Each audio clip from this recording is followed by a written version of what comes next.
जब से भारत की राजनीति लोगों के व्यक्तियों के हाथ में चली गई, महात्माओं ने राजनीति करना छोड़ दिया, तब से इस देश का 75 सालों में, 80 सालों में, 100 सालों में, हम पहले 100 सालों में इस देश का पतन ही होता चला गया, पतन ही होता चला गया।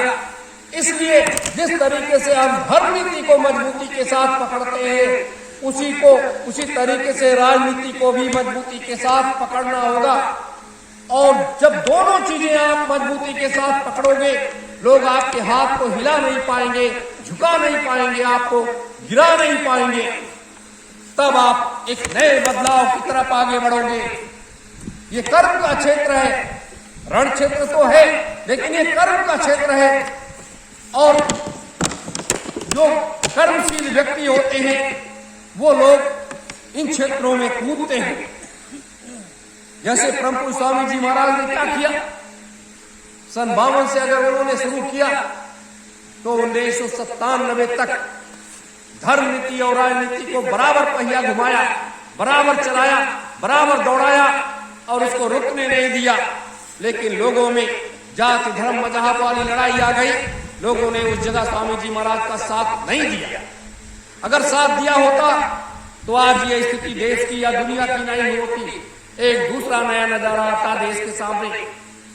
लेकिन लोगों ने साथ नहीं दिया और आज हम आप साथ नहीं मांगते।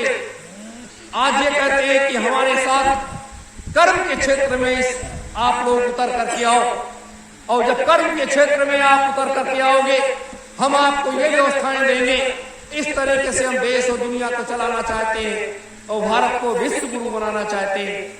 मेरे धर्म प्रेमी गुरु भाई बहनों, तो आज हमें आपको इन सारी व्यवस्थाओं को स्वीकार करना पड़ेगा, अंगीकार करना पड़ेगा। और इसके लिए हम लोग आगे बढ़ रहे हैं, इसके लिए आगे बढ़ रहे हैं। ये जीवन जो मिला है, इस मृतलोक में हम आपने जन्म लिया है, तो मां के गर्भ से ही तो जन्म लिया है। और जब हमारी मां ही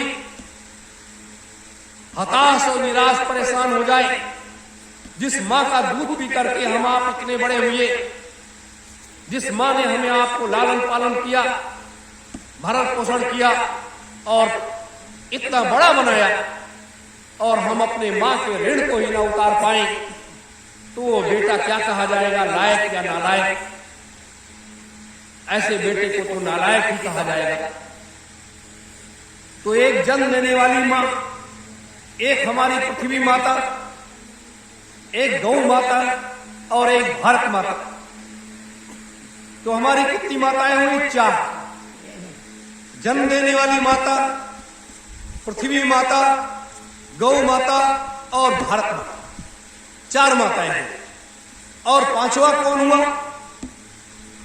हमारा गुरु। तो 5 ऐसी चीजें हैं जिनके ऋण, पांचों के ऋण से व्यक्ति कभी ऋण नहीं हो पाता। इसलिए आज ये 5 ऋण व्यक्ति के सर पर बोझ बने हुए हैं और इसको उतारना आवश्यक है। इसलिए ये डाकुओं का राज्य है। जिस देश में हम आप रह रहे हैं, इस देश में ये डाकुओं का राज्य है।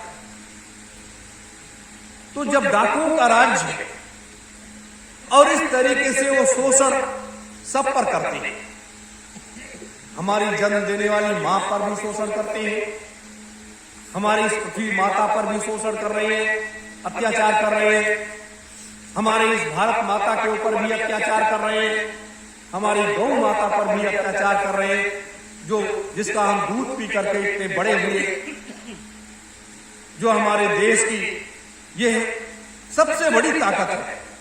गौ माता हमारे देश की सबसे बड़ी,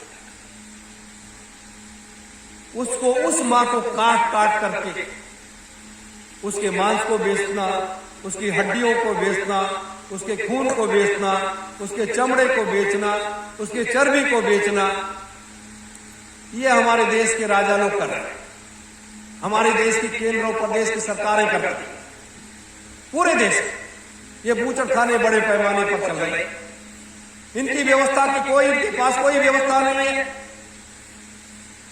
दूसरी माता हमारी भारत माता, जब भी जरूरत पड़ी कि कोई विदेशी आया और प्रधानमंत्री के सामने फाइल बढ़ाया, कहा ये समझौते आपको करने हैं, वो तैयार कर दो। तो भारत माता का समझौता करते करते, उसको टुकड़े करते करते लोग अपने स्वार्थों में अलग होते चले गए। तो हम आप इस मृतलोक में क्यों आए हैं, इसलिए आए हैं। फिर आई पृथ्वी की बात। ये पृथ्वी माता, इसको भी जब जरूरत पड़ी हमारे प्रधानमंत्री ने वो हिस्सा बेच दिया, वो हिस्सा बेच दिया, वो उसको दे दिया, वो उसको दे दिया, वो उसको दे दिया। उनको पैसा मिल गया, हमारी मां को ही बेचने लगे। तो इस तरीके से वो जन्म देने वाली मां जो है, आज पूरे भारतवर्ष में जो हालात स्थिति है, अगर उसका व्याख्यान किया जाए तो इतना दर्द भरी कहानी है जिसकी कल्पना कोई नहीं किया था। जो हमारे देश के राजनीतिक लोग पूरे देश में बड़े बड़े वैश्यालय खुलवा रखे हैं। क्या क्या होता है, क्या क्या तमाशे होते हैं इस देश में। तो अब इनको हटाने के लिए, इनको उस व्यवस्था से दूर करने के लिए तो कुछ करना पड़ेगा, कुछ करना पड़ेगा ना। मात्र हम महात्मा बन करके और प्रधानमंत्री के आगे साष्टांग लेट जाएं, क्योंकि महात्मा जो होता है वो पूर्ण संत होता है। हजारों ब्रह्मा, हजारों विष्णु, हजारों महेश, हजारों हजारों देवी देवता जिसके आगे सुबह शाम साष्टांग प्रणाम करते हो, और वो महात्मा अगर प्रधानमंत्री के आगे साष्टांग लेट जाए, एक डाकू के आगे, तो उसका अस्तित्व क्या बचा। ये हालत हमारे देश के महात्माओं का हो गया। ये हालत हमारे देश के महात्माओं का हो गया। लोग कहते हैं कि दारू मत पियो, मांस मत खाओ, ये मत करो, वो मत करो, लेकिन स्वयं उन नेताओं के पीछे पीछे लगे रहते हैं और उसमें सहभागिता निभाते हैं। दारू मांस के व्यापार में सरकार का सहयोग करते हैं। तो ऐसे महात्माओं से देश का कल्याण होने वाला नहीं है। हम आपको कोई महात्मा है नहीं, हम आप तो सब गृहस्थ आश्रम के जुड़े हुए व्यक्ति हैं। हाँ, ये है कि हम आप इस मृतलोक के, इस पृथ्वी के ऋणी हैं। इसलिए यहां पर आकर के, इस मृतलोक में आकर के इस कार्य को करने का जिम्मेदारी लिया है कि इन पापियों से, इस पृथ्वी पर इन पापियों को रहने नहीं दिया जाएगा, इससे मुक्त कराया जाएगा और पूरी दुनिया में एक नई व्यवस्था की स्थापना किया जाएगा, नव सतयुग की स्थापना किया जाएगा। ये जिम्मेदारी अपने लोगों ने लिया। तो ये युग परिवर्तन महायज्ञ, चौथा महायज्ञ, जो हजारों हजारों महात्माओं के बीच में, 3000 महात्माओं का सानिध्य में और उसके बाद 10 करोड़ लोगों के बीच में एक ऐसा महायज्ञ जो भूते न भविष्यते, जो भूते न भविष्यते, जो किसी युग में ना हुआ है, ना आगे कभी हो। ऐसा महायज्ञ होने जा रहा है। मेरे धर्म प्रेमी गुरु भाई बहनों, यही वो जीवन का सार है। इसलिए यहाँ ये सब काम करने के लिए आए, इसलिए इस जंगल में आए। नहीं तो क्या जरूरत थी इस जंगल में आने का। लेकिन ये ऋषियों की भूमि है, ये तपोस्थली है, ये मनु शत्रुपा की भूमि है, ये राम और कृष्ण की भूमि है, ये तीनों लोगों के द्वारा आरक्षित भूमि है। तीनों लोगों में आरक्षित क्यों किया गया इसको, कि जब ये सृष्टि की सारी संरचना कर दी गई, सारी व्यवस्था कर दिया गया, तो ये विचार किया गया कि पृथ्वी पर कुछ भूमि ऐसी रखी जाए जहां पर जब भी कोई बड़ी आवश्यकता पड़े तो वहां वो कार्य किया जा सकता है। तो ये भूमि जो है, ये सभी से अलग है, सभी से अलग है। ये सुरक्षित है। ये पूर्णकालिक सुरक्षित ये भूमि है।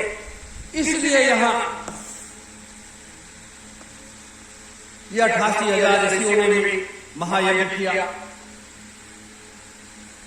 और मनु शत्रुपा ने बैठ करके यही साधना किया। निरंजन भगवान ने 3.5 लाख वर्ष बैठ करके यही साधना किया। भगवान श्री राम ने आकर के महीने भर यही पर यज्ञ किया। भगवान कृष्ण ने भी यही पर यज्ञ किया और यहीं पर लोग आकर के ये सारे कार्यों को अंजाम दिए। तो ये सारी व्यवस्थाएं क्या है? और हम आप भी उसी जगह अपने गुरुदेव ने यहां भेज दिया। तो ये सारी व्यवस्था, ये सारे कार्य जो है इसको किया जाता है।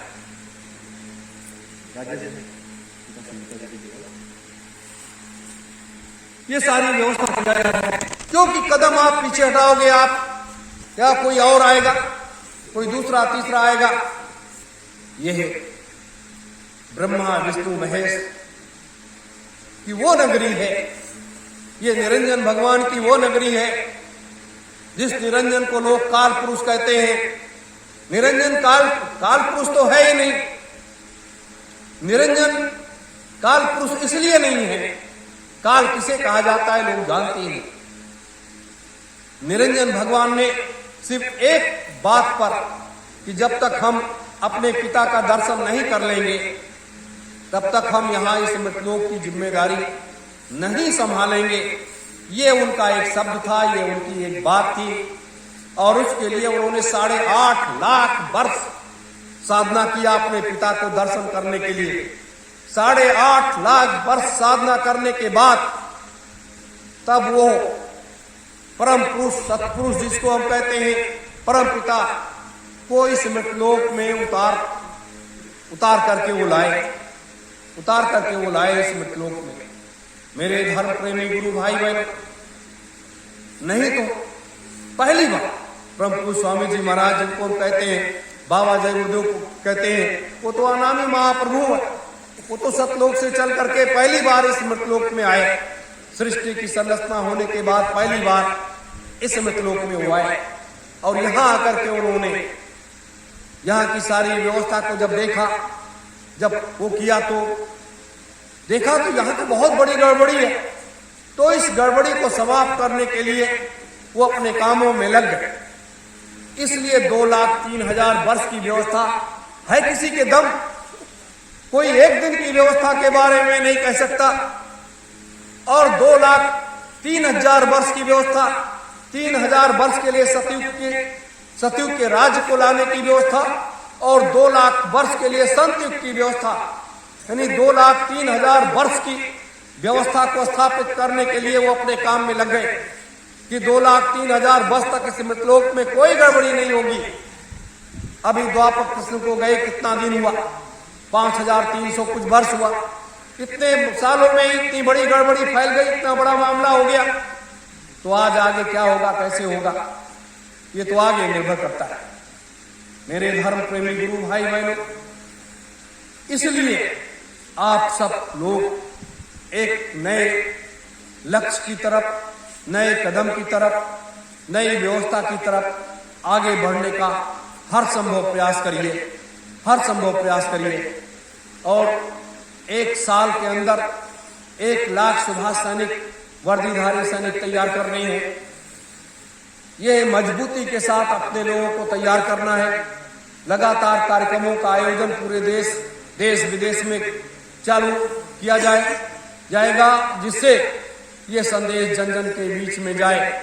बस यही कुछ बातें थी, मुख्य बातें थी जो मैंने आपके बीच में रखी हैं। और इसको आप लोग चिंतन मनन करिएगा, विचार करिएगा शेष शाम के सत्संग में। बस इन्हीं शब्दों के साथ आप सभी धर्म प्रेमी गुरु भाई बहनों को सादर सत्योम, जय गुरुदेव।